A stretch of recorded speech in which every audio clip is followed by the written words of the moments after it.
Welcome back to What Arty Noobs. This is an FV215b 183. It's a tier 10 British turreted tank destroyer. It's located on the assault team on Karelia Assault, and it's, well, under the command of KingFarouk. And I believe he was an Egyptian. Okay, game started. I think he was an Egyptian. I may be wrong.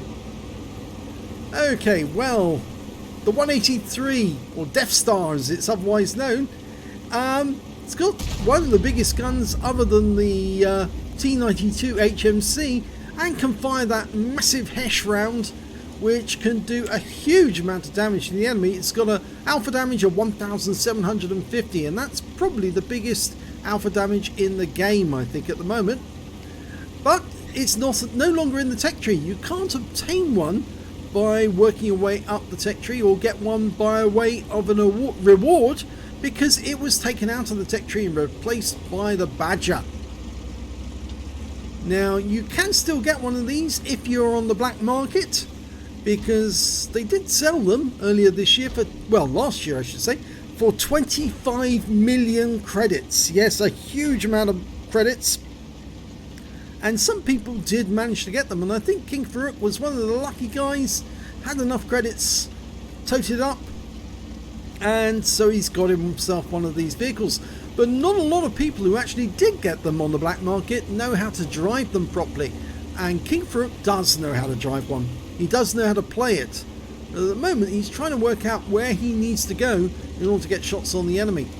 Now he's quite lucky in this assault battle because there's no Arty. This tank destroyer is very vulnerable to Arty, if there is Arty in the game, because it's fairly slow. And you can see there he got in the path of the E100, he got a bit of a push. But I think he's moving forward to find the right firing position and getting ready to shoot. Now where's he going to go? Well, looks like he's going to fire from here. It's a rather good spot. There are some enemy behind that rock, but he's counting on that Object 257 to hold them back, and in the meantime he's looking for a target. Now this gun has the ability to wipe out enemy tanks with just one shot, if he can place that shot in the right place. Now we've got a lurver down there. He's only got 1379 hit points left, and now he's back in the garage. That was a very short game for him. Rather unfortunate. Battle only lasts 10 minutes, and well, he didn't last 3. Okay, we've got an EBR 75.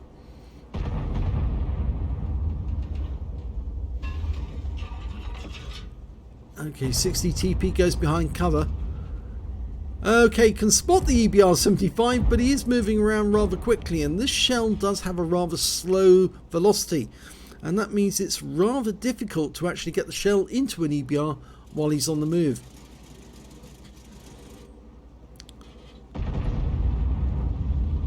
There's the EBR again. Yeah, you can see him dodging around.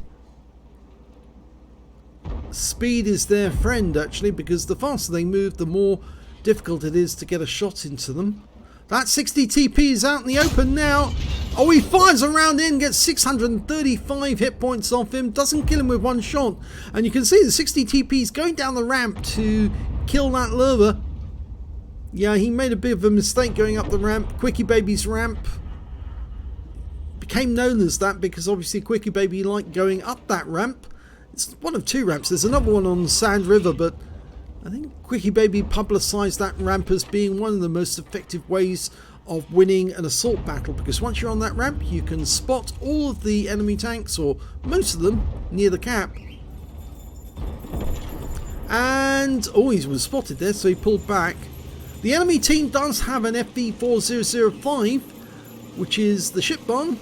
It's also got a 183mm gun and the HESH, and they've also got an SU-130PM, a Scorpion, a few tanks who actually got some fairly meaty guns, including that 60 TP, who's actually got a 152mm gun.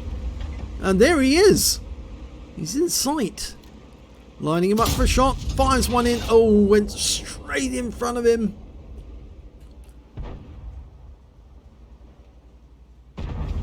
Well, the EBR's gone down into the swamp area, and he's actually at this moment worrying our teammates. Or was that ours? No, the enemy EBR has been taken out by the Lorraine 40-ton. He's trying to get shots on that 60 TP. Fires around in, it just misses.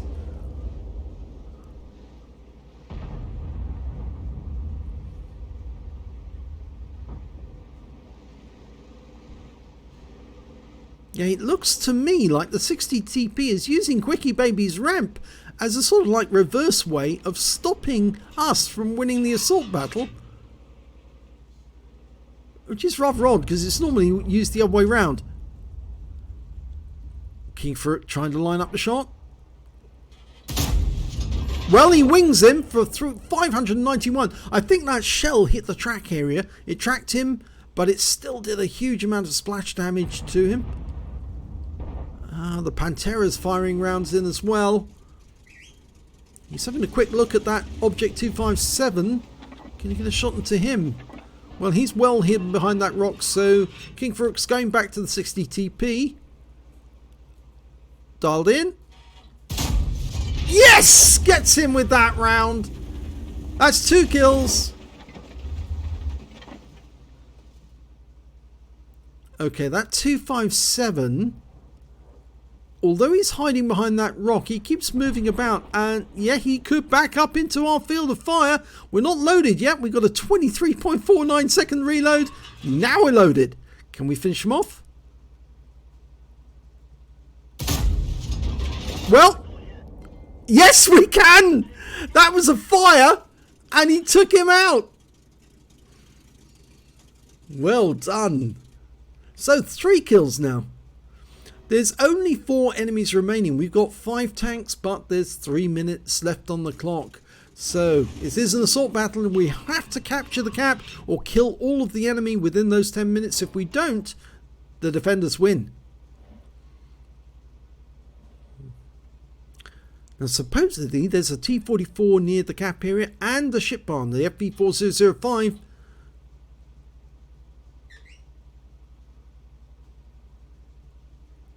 Oh, they've been spotted. T-44's over here. Oh, here's a one shot. Easily let it dial in. That's it. Yes! And another kill! 4 kills now. He's having a good game. This is almost like a shooting gallery sitting up here. Just wait for the enemy to come into view and just blast them out of existence. See, I did say that he knows how to handle this tank. The Death Star is actually quite an interesting tank to have in your garage, but it's unfortunate that we're not allowed to get it again by the standard method. It's not a reward tank. You can only buy it on the black market if it is available. And there's the FV215b. It just comes into view. That's the 2-minute warning. Can we get a shot into that FV? He's behind cover. It doesn't look as if Will could be able to get a shot. There's the Object 140. The FV dies. So the Object 140 is the last enemy tank. Is he going to move? Oh yes! 5 kills. Wins the game. Excellent shot. He froze just for a moment and that allowed KingFarouk to win the game. Let's have a look at the end of battle stats. It's the second class tanker for KingFarouk in the FV215b 183, the Death Star. He managed to get a fighter badge for getting at least 4 kills. He got 5. He got an arsonist because he set fire to one of the enemy tanks. Yes, it was the Object 257. He set him alight and watched him burn to death. He got a fire for effect for doing more damage than the hit points of his own vehicle, and a bruiser medal for getting at least 5 critical hits. He got 14. And the win for that battle was 4,160, which is Super Unicum standard. So let's have a look at team score. 4,371 hit points of damage. It wasn't the highest high caliber. Note that actually went to the Object 140. He managed to get a Top Gun and 6,089 hit points of damage. Didn't actually pick up the high caliber though for some reason. Maybe he actually did some team damage or fired a round at one of his own teammates. Didn't do any damage to him, but it took away his right to have the high caliber. When it came to kills, again, this is going to the Object 140. He got 6 kills as a top gun, and we can see that KingFarouk only managed to get 5, which is 1/3 of the enemy team. And when it came to base XP, well, KingFarouk is a little further down the table. He was actually beaten by the Foch, who got 1013. The E100 got 922, and he picked up a steel wall. And the P44 Pantera got 890. And then we've got KingFarouk with 866. It should be mentioned, actually, the Pantera is a lower tier tank. So obviously a tier 8 tank, he was going to earn a lot more XP for the damage he did, whilst KingFarouk, being a tier 10 tank destroyer, was going to earn a lot less for every tier 10 tank he took out. So, but still a good game. Can't deny that. Let's have a look at detail. 9 shots fired, 6 direct hits, 1 penetration, 6 splash. Damage of 4,371 hit points, of which 2,992 were at more than 300 meters. He damaged 5 of the enemy, he killed 5 of the enemy. And on a premium count, he earned 43,049 credits from the game, got 50,000 from Veni Vidi Vici, total 93,049. But look at this is the killer. He did spend a huge amount on ammunition, most of it Hesh. 72,000 credits for that, because these are very expensive shells, and 20,000 on consumables. So he only made a profit of 1,049 credits. That's very, very low indeed. In fact, if he hadn't won the Veni Vidi Vici in this battle, yes, he would have made a massive loss. He earned 1,299 XP, times 2 for the first victory, got 65 for this being a premium vehicle, and took away 2,663 altogether. So he says actually the value of view range, it does actually help, especially if you've got teammates spotting for you. But on this occasion, I think it was just a huge amount of fun to fire that 183mm gun and then watch the enemy just vaporize. It's something that Arty used to enjoy a great deal back when Arty was the full cream, the top of the range killer that it used to be prior to 9.18, where you could one-shot an enemy heavy with, well, just one shot, and that was the end of their game. But well done to KingFarouk. 1/3 of the enemy team taken out, and that was quite fun. So if you enjoyed this replay, please give this video a like and do subscribe to our channel. We don't have that many subscribers, which is confusing really, because we're putting out a huge amount of content, but maybe it's the fact that the person producing them is not that good. Yes, I'm crap, I know it. Even crapper than Jingles, you might say.